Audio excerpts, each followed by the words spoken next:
যেটার জন্য এসেছিলেন সেটা না নিয়ে চলে যাবেন?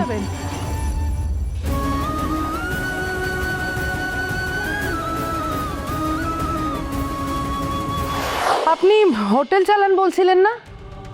তা আপনি এতগুলো টাকা ধার নিতে এসেছেন একা একা? আমার তো মনে হচ্ছে না আপনি আপনার বাড়ির কারোর সঙ্গে এই বিষয়ে কোনো কথা বলেছেন। শুনুন, আপনি একটা কাজ করুন, আপনি বাড়ি যান, ঠান্ডা মাথায় আপনার পরিবারের লোকজনদের সঙ্গে কথা বলুন, দেখবেন ঠিক একটা উপায় বেরিয়ে আসবে। আর বাকিটা ঈশ্বরের উপর ছেড়ে দিন না, উনি ঠিক মঙ্গল করবেন। তোমার কিন্তু ইদানিং খুব খাওয়া দাওয়ার গন্ডগোল হচ্ছে।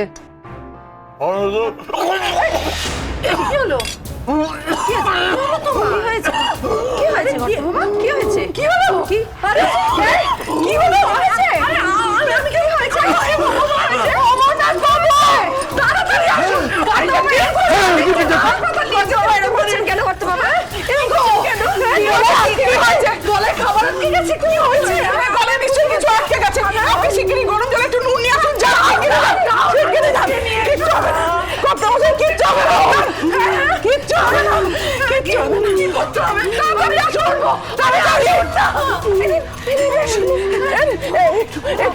একটু দেখো, পারবে?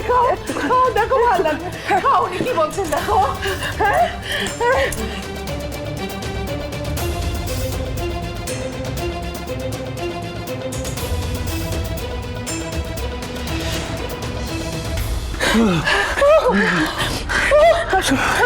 আসুন, কাছো মুশকিল হলো। ঠিক হয়ে যাবে, ঠিক হয়ে যাবে, ঠিক হয়ে যাবে। কি তুমি ঠিক আছো? কি গো? ঠিক আছো? ঠিক আছো? একদম ঠিক আছে, আপনি চিন্তা করবেন না, ঠিক আছে। আমার হোটেলে এরকম হয়, খাদ্যনালীতে খাবারের টুকরো ঢুকে গেলে তাড়াতাড়ি করে কিছু করতে হয়। আপনি চিন্তা করবেন না, একদম ঠিক আছে, ঠিক আছে। তোমার কষ্ট হচ্ছে না গো? তুমি ঠিক আছো?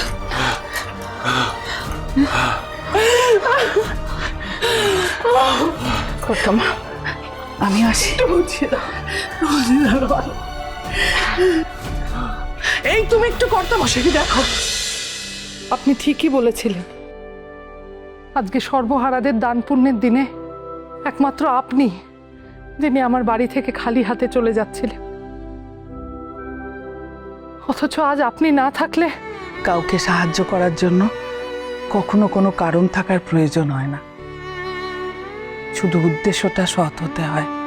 আপনার উদ্দেশ্য যখন সৎ, ঈশ্বর আপনার কখনো কোনোভাবে খারাপ করবেন না।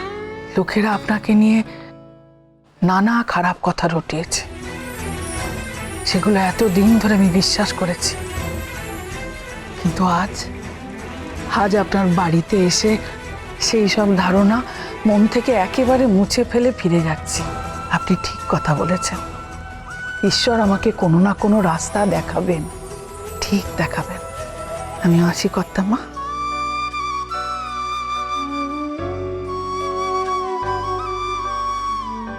যেটার জন্য এসেছিলেন সেটা না নিয়ে চলে যাবেন?